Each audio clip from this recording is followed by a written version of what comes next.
Fala no nosso coração.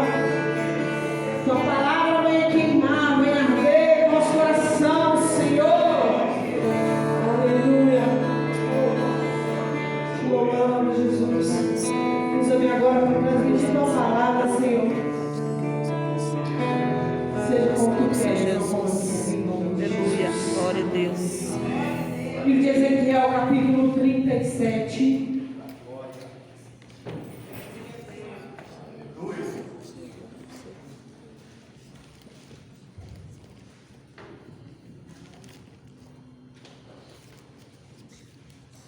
Encontrou? Diga amém. Uau, não tão rápido. Ezequiel, capítulo 37. Aleluia. Ai, Deus é bom.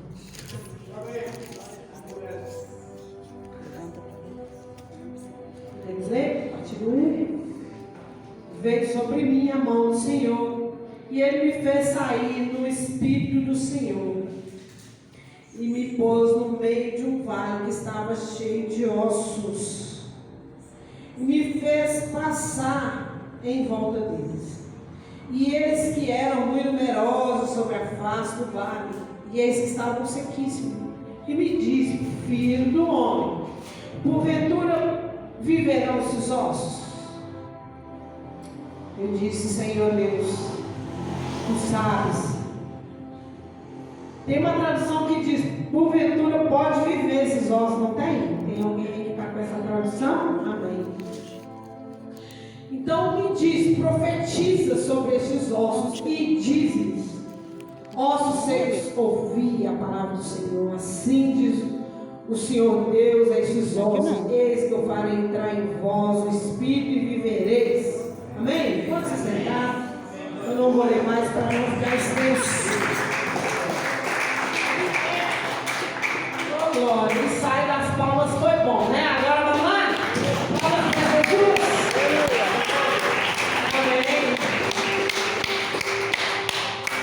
Glória a Deus. Amém. Ezequiel 37, irmãos, quantas milhares de vezes, né, irmãos? Centenas, né? Não vou dizer milhares, mas centenas de vezes a gente já meditou nesse texto. E hoje é noite de celebração de Santa Ceia. Então estamos aqui, na maior parte, o povo de Deus. Estou certo? Amém? Então, estou falando com o povo de Deus essa noite, uma palavra para os servos de Deus. Nós lemos um texto que trata de uma visão profética, né? O profeta vai dizer: a mão do Senhor me fez sair no Espírito do Senhor, né? No Espírito do Senhor. Se você ler o capítulo todo, você vê que o próprio Deus vai explicar essa visão.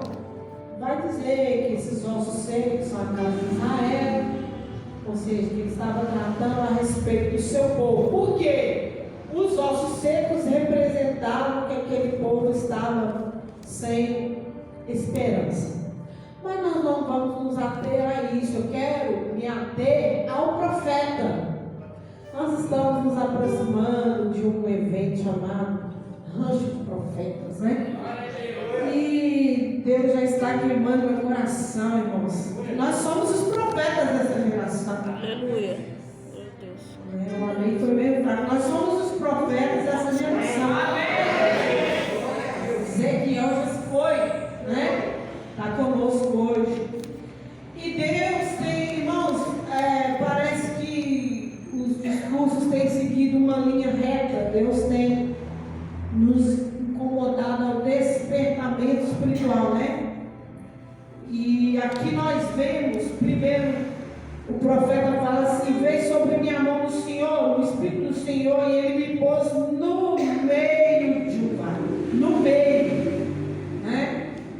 Não foi à direita nem à esquerda, no meio. E se a Bíblia faz questão de dizer isso, eu vou fazer questão de enfatizar que quando diz no meio, está falando de um posicionamento que Deus está dando, amém? E E aqui ele está no meio de um vale de ossos secos. Nós sabemos que representava a falta de esperança. E Deus fala assim: e aí, esses ossos podem viver? Nós sabemos que a resposta do profeta: Senhor, tu sabes, né? Tu sabes. Mas nós lemos o texto e nós sabemos a resposta de Deus. Nós sabemos que Deus falou assim: não, pode viver. Pode viver e eu quero fazer viver. Mas como é que eu vou fazer viver os ossos? Quem ia fazer os ossos secos reviver? Quem? Isso, diga mais alto. Quem? Deus. Quem ia fazer reviver era Deus. Mas Deus está dizendo: pode viver se você profetizar. Por quê?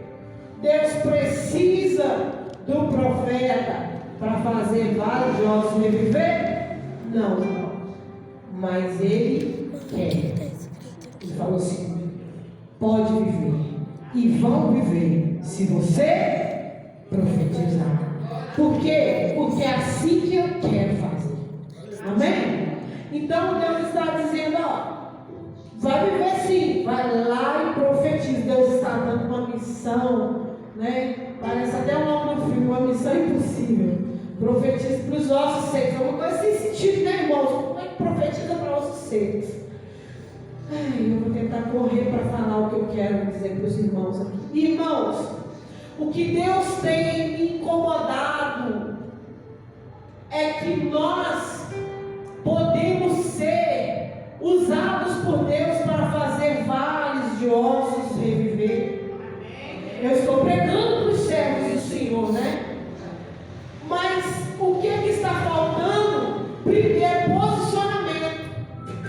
E o testemunho da irmã aqui vai até confirmar o que eu venho pregar nessa noite.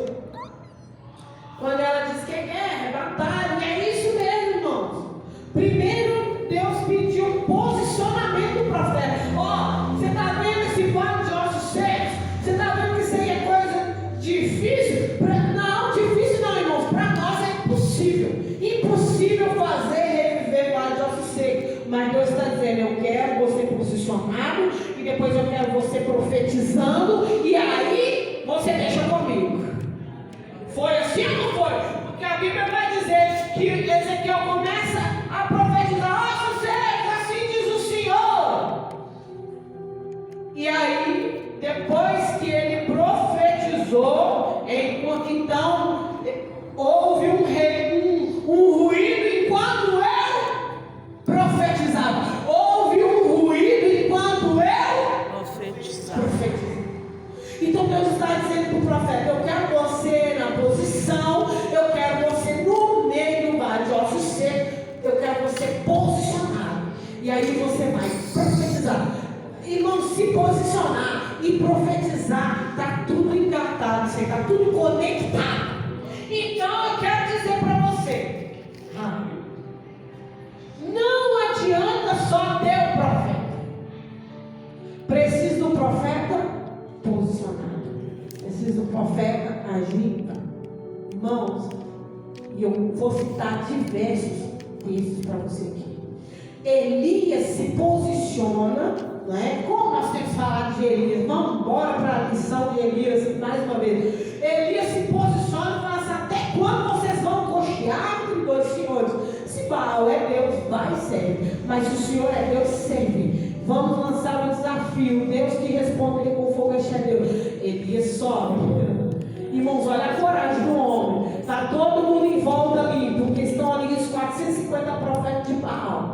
E está ali todo Israel esperando a resposta do desafio. Elias vai se posicionar. Nós sabemos, os profetas de Baal não amaram, mas Elias vai se posicionar. E sabe uma das palavras que Elias cita? Elias fala: Senhor, mostra para esse povo que o Senhor é Deus e que eu sou o teu. Eu sou quem? Eu sou o teu servo.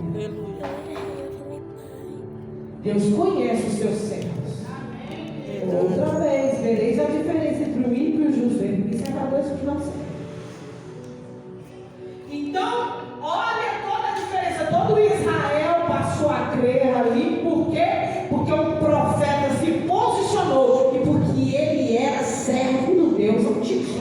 Aleluia, Jesus. Nós vemos que no livro seguinte, no livro de 2 Reis, uma mulher está ali, ela é viúva, agora já não é o Elias, agora é o Eliseu. Vamos caminhando pela Bíblia.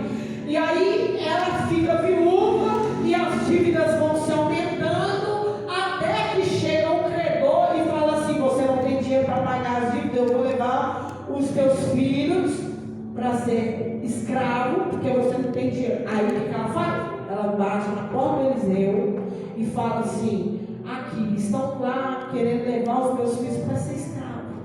E eu vim aqui porque ela fala do profeta Eliseu: o senhor sabe que o meu marido era servo de Deus. Aleluia, glória a Deus. Então, onde tem um servo de Deus, aleluia, tem que fazer diferença, irmão. Mas não basta ter esse servo. Não basta ter esse servo. Ezequiel, você é profeta? É. Mas te quero no meio do vale de ossos. Te quero profetizando. Aí eu vou fazer. Elias, você é um profeta, mas você vai desafiar os profetas de Baal.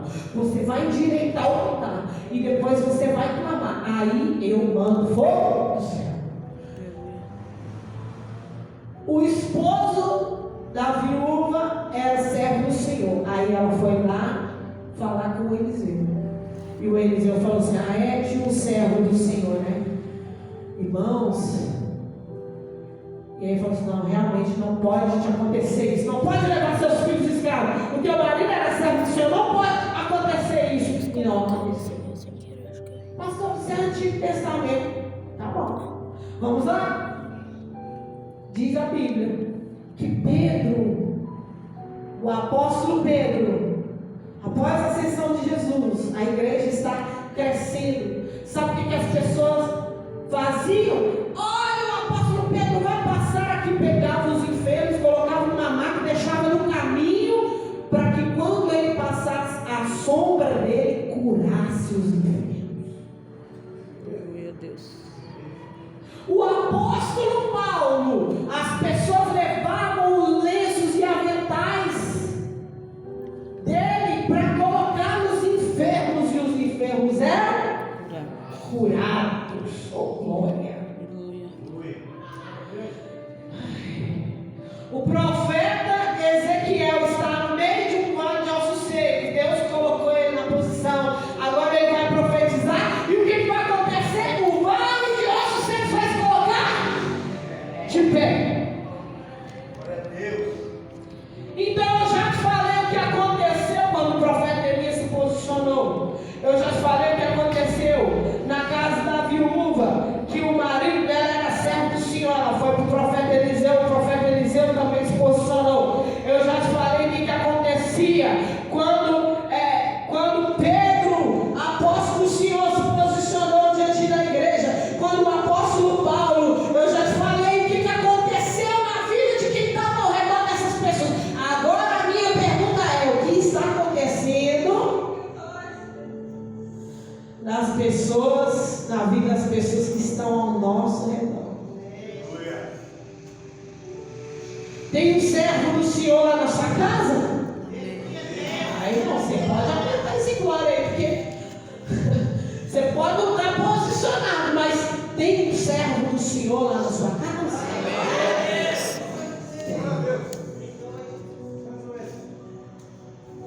Mas às vezes a gente está assim, só está certo, mas não está posicionado.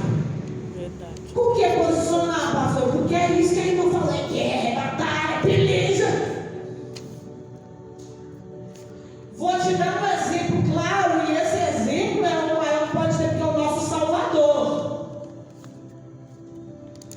Jesus estava num barco, e o barco estava quase afundando. E olha que eu não estou falando do servo do Senhor, não, estou falando do nosso Salvador Jesus, que estava no barco. Mas diz a Bíblia que ele estava dormindo. Aí os discípulos estão lá. A tempestade está aumentando. O mar está agitado. Isabel, baixa a vela. Pega o remo. Tira o remo. Esse é a minha ilustração. Tiraram o balde. Faz alguma coisa. Puxa o remo, vira, vai. Nada. E Jesus está? Jesus está? Dormindo. Aí alguém vai lá e tão arrogante que não vai só falar, Jesus resolve para nós, não. Vai assim, Senhor, o Senhor não se importa que nós vamos morrer aqui na tempestade, só dormindo. O Senhor não se importa. Porque Jesus estava no barco, mas aí ele levanta e se posiciona. Fala assim, calma, vem, quieta, mas veio a paz, a tranquilidade, né? Jesus. A posição deles foi acordar Jesus, né? O posicionamento deles foi acordar Jesus, né? Mas eu creio, e vou dizer por que eu creio, que se eles mesmos tivessem posicionado, o mar também acalmava. Porque Jesus falou assim, homens de pequena fé, onde está a vossa fé? Eu entendo Jesus falando assim, o mar agitado, vento contrário, por que vocês não fizeram alguma coisa?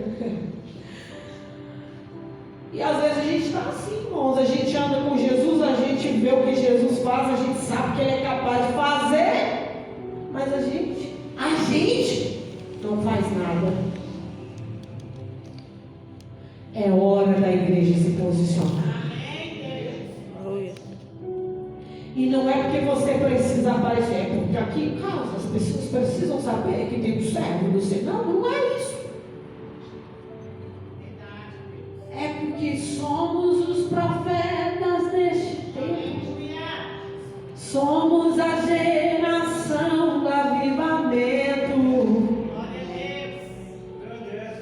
Quem vai fazer nessa geração? Nós.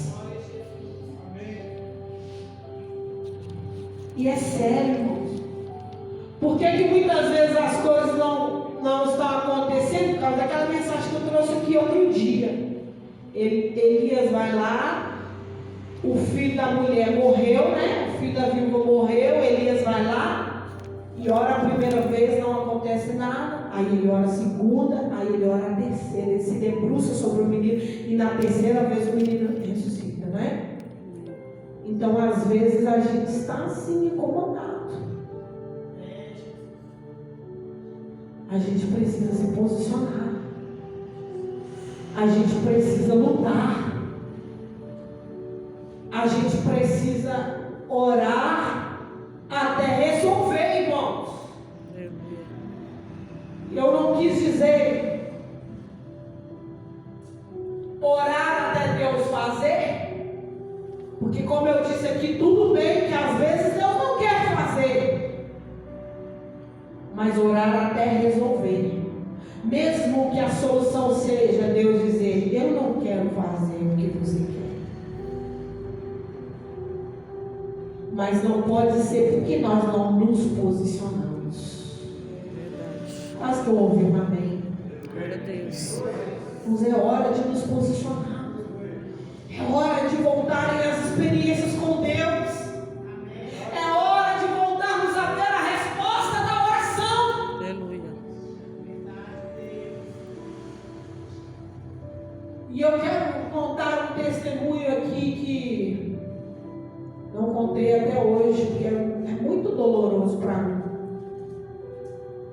Mas outro dia eu ouvia, eu acordei, eu dormi no sofá de casa, eu perdi o sono. Aí eu dormi no sofá e acordei com a voz de Deus. Conta o testemunho. Porque como envolve a minha vida pessoal, me expõe, né, irmãos?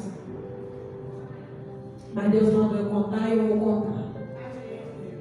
Irmãos, a minha vida é um livro aberto aqui nessa igreja. E os irmãos sabem que fui casada casei com um obreiro da casa do Senhor, uma bênção na época.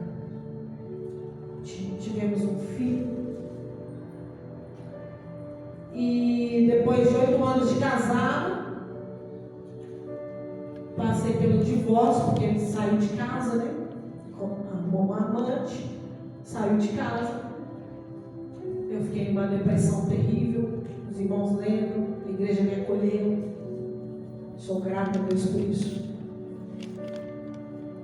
Mas desde o dia que ele saiu de casa, foi morar com outra mulher. Ele levou tudo que tinha dele, ele não deixou uma agulha. Ele fez questão de levar tudo. Parece que era para me dizer: eu não me importo, eu estou feliz de sair daqui. Mas com uma camisa dele lá em casa. E aí eu nomeei aquela camisa como a camisa da oração. Porque os irmãos sabem que antes da gente se separar, ele teve um câncer. E nós ainda casados, eu pedi oração para toda a igreja, pedi doação de sangue, os irmãos sempre atenderam tudo. E aí eu me lembro que o dia que ele foi operar, o tumor já estava com 16 centímetros e meio. Em plena pandemia, ninguém podia estar lá, os irmãos sabem.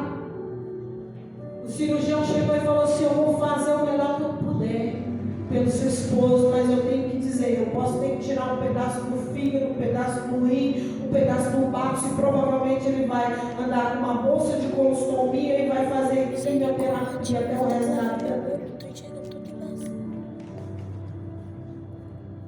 Aquela palavra foi como uma facada, a mãe dele me ligando de 5 em 5 minutos, e eu falava assim: eu vou falar o que para ela? Se o cirurgião praticamente falou que ele vai morrer na mesa. Eu me ajoelhei no corredor do hospital. Falei: Deus, se eu tenho algum crédito com o Senhor, eu quero gastar tudo agora. Não deixe ele morrer. Irmãos, eu falo que eu fui no inferno e no céu no mesmo dia. Porque ali chorando, 2 horas de agonia, quando o médico saiu da sala e falou: a cirurgia foi um sucesso. E ele falou assim: nós só retiramos um pedacinho do estômago. Aleluia, tem glória, tem testemunho. E isso a gente estava casado ainda. E aí eu dei testemunho na igreja. E ele ia ter que fazer quimioterapia, não precisou. Ia ter bolsa de colostomia, não precisou. Deus fez um milagre completo. Glória a Deus. Aleluia a Deus. Aumenta isso, glória a Deus. Irmãos, aí foi o maior testemunho da minha vida, mas eu vi, ele estava em recuperação, estava recuperando e não voltava para a igreja. Eu falei assim: e aí, você não vai lá na igreja contar um testemunho? Ah, estou bem debilitado. E aí ele foi 1, 2 vezes na igreja, porque eu insisti. E daí para ali a minha vida virou de cabeça para baixo. Parece que depois da cura, eu e você provavelmente ficaríamos mais firmes com Jesus, né? Mas aí o homem pirou de vez. Saiu da presença do Senhor, arrumou uma amante, saiu de casa e levou tudo que era dele. E amém. Aí, a partir do dia que ele saiu de casa, eu comecei a orar por ele, irmãos. No silêncio, ninguém sabia que eu fazia isso. Eu tinha a camisa da oração. Orava pela vida dele. E depois de 1 ano e meio que ele saiu de casa, o câncer voltou. E já voltou inoperável. E talvez alguém que não conhece a Deus, que não conhece o amor de Deus, talvez teve pessoas, não da igreja, graças a Deus, irmão, teve pessoas que me procuraram, parece que eles pensaram que eu ia me alegrar com isso. Parece que eles pensam: tá vendo aí, ó, ele aprontou com você, olha o que Deus fez. Eu falo: está repreendido em nome de Jesus. Eu quero que ele seja curado, restaurado. E aí, irmãos, após a nossa separação, ele desenvolveu uma verdadeira aversão por mim. Eu ligava para ele, e aí, como é que tá? Eu ligava a ele, o que você quer? Eu falei, Jesus, tem misericórdia. Como é que está o tratamento? Ele, tá bom. Pois bem. Irmãos, por fim eu orava, mas tentei ter o mínimo contato possível. Nós tínhamos um filho, eu tinha que conversar com ele, mas eu vi que ele não queria nem conversar comigo. A gente sabe que é uma coisa maligna. Esse dia eu dobrei o joelho e falei, Deus, se um dia nós dois formos uma só carne, eu não aceito ele ir para o inferno. Eu quero a salvação dele. Irmãos, o dia que eu fiz essa oração, um mês depois, uma profeta da igreja teve um sonho e falou assim, olha, eu sonhei que você fazia um propósito no monte em favor do seu ex-marido. Eu falei, amém. E aí ela falou assim, e na visão às vezes você falava que parece que não tinha força, mas mesmo assim você ia e Deus te dava vitória. Eu falei, amém, Deus vai dar vitória. E eu pensei assim, eu vou orar, Deus vai curar ele. E eu falava com Deus, mesmo que não é que eu estou orando por restituição do casamento, isso aí é outra coisa, mas Senhor, em nome de Jesus, que ele seja salvo, seja curado, seja salvo. Eu orava pela cura e pela salvação dele. E aí, irmãos, eu comecei a fazer esse propósito no monte, não falei para ninguém, eu só falei para essa profeta. Eu falei assim, então nós vamos para o monte. E aí nós começamos a fazer esse propósito no monte, sexta-feira, no monte. Só eu e ela, só pouquíssimas pessoas sabiam qual era o meu propósito. Mas aí as pessoas começaram, pastor, você está indo no monte? Estou. Eu quero ir com você. Irmãos, começou a brotar, a gente veio para o monte. Os irmãos foram para o monte? Foram? Foi muita gente? Mais ou menos, porque reunir gente para o monte é peleja, não é? Então, mas foi diferente, Tiago. Os irmãos começaram a saber, você está indo para o monte, pastor? Estou. A gente quer ir também, irmãos. Quando eu vi, já tinha um grupo gigante no monte. E eles nem sabiam para que era o propósito. Até que no terceiro elo eu revelei. Sabe por quê, irmãos? Porque tem gente que é tão ignorante acerca das coisas de Deus que poderia falar, pastor, é boa, não quero nem saber, deve estar pagando preço por causa dele. Irmãos, o que eu quero que você entenda essa noite é que onde tem um servo de Deus tem que ter diferença. Verdade, Deus. Você foi chamado para fazer diferença na vida das pessoas. E aí eu comecei a orar. E aí, irmãos, eu comecei a fazer uma coisa. Eu ia para o monte e mandava uma mensagem para ele. Estou no monte orando por você agora. Aí ele voltou a conversar comigo. E aí eu comecei a falar com ele. Você sabe que Deus pode tirar dessa situação. Mas a pessoa quando cai parece que não tem força para levantar, né? E ali, irmãos, no terceiro elo do propósito eu revelei no monte. Eu falei, irmãos, eu estou aqui, eu estou clamando por esta causa. E os irmãos, eu me lembro que o pastor Leandro falou assim, a igreja foi levantada para profetizar vida. O que Deus quer fazer nós não sabemos, mas nós vamos profetizar vida. Amém. E continuamos o propósito. E aí quando foi no quarto elo do propósito, ele liga para a pastora Fátima. Pastora, eu quero que você venha aqui no hospital. Você e ela. E aí nós fomos. Cheguei lá e ele falou assim, eu chamei a senhora aqui, pastora, porque eu quero reconciliar com o Senhor. E ele falou assim, e Deus sabe que se eu sair daqui, deste hospital, Ele sabe que meu coração está voltado para refazer a minha história com Deus. Eu vou mudar, eu vou fazer diferente. E ela disse amém. Naquele dia, nós oramos ali por ele reconciliou com o Senhor. E quando foi no quinto elo do propósito, Deus levou ele. Aí alguém vai dizer assim, pastora, mas aí você fez um propósito, mas Deus levou ele. Sim, meu irmão, porque quem ia levar ele não era Deus. A vitória é que foi Deus que levou. Aleluia. Irmãos, talvez eu não tenha conseguido nesse testemunho expressar a essência do que eu senti, mas eu me senti honrado por Deus, de saber que Deus respondeu a minha oração, e que irmãos, a Bíblia diz que uma alma vale mais que o mundo inteiro. Verdade. Deus não quis curar, e aí eu recebi uma ligação de uma tia dele lá dos Estados Unidos, que também serve ao Senhor, que eu nem sabia que existia, e ela falou assim, minha filha, eu estou te ligando para dizer que glória a Deus, Deus levou ele, porque sabia que provavelmente, se ele levantasse da cama, ele ia se afastar do Senhor novamente.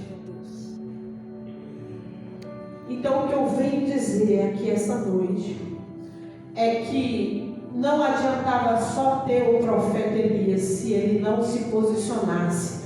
Deus não ia mandar fogo do céu e não ia derrubar os profetas de Baal e fazer todo Israel crer. Não bastava só Jesus estar no barco, ele levantou e deu ordem ao vento e a tempestade, acalma vento, aquieta-te mar. Não bastava só, aleluia, aquele homem ter servido ao Senhor, precisou o profeta Eliseu se posicionar para mudar a vida daquela viúva, senão os filhos dela seriam levados escravos. E quantas coisas precisam acontecer num dia chamado hoje, mas precisam que a gente se posicione. Aleluia, Deus. Precisam que a gente não se conforme. Eu orei para que Deus curasse, orei, mas não era o que Deus queria fazer. Mas eu tive certeza que não foi por falta de orar. Mas eu afirmo que nos dias de hoje muitas coisas não estão acontecendo porque nós não estamos orando o suficiente, irmãos. A gente precisa se posicionar hoje. Aleluia. O inimigo tem que respeitar que tem um servo do Senhor lá na sua casa. Pode ser só um, mas tem. E só basta um, irmão. Todo um vale de ossos secos se tornou um grande exército, porque tinha um. Aleluia. Que nós sejamos esse um. Amém. Glória a Deus. Que a gente não se conforme de ver o inimigo tracando, de ver o mal reinando, de ver situações na nossa própria casa, na nossa própria família, sem a gente fazer nada. É tempo de despertamento espiritual, igreja. Aleluia, Jesus. Glória a Deus. Como a nossa irmã disse hoje, é guerra, é batalha, é peleja, é com suor, é com lágrimas, mas no final você vai cantar o hino da vitória. Aleluia. Glória a Deus. Eu creio. Aleluia. Glória a Deus.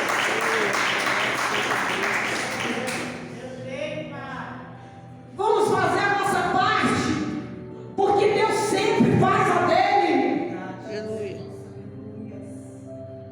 Deus está querendo posicionamento, e hoje é uma noite que eu estou pregando para os servos de Deus, então vamos nos posicionar. Aleluia. Aleluia. Vamos pagar o preço. Jesus pagou o preço que nós não podíamos pagar. Aquele que nós podemos, nós precisamos pagar. Pague o preço. Lute pela sua família. Lute pelo seu esposo, pela sua esposa, pelos seus filhos. Guerreie, batalhe na oração. Aleluia. Se posicione, profetize. E o vale de ossos secos vai se colocar de pé. Aleluia, Deus. Vamos para Jesus.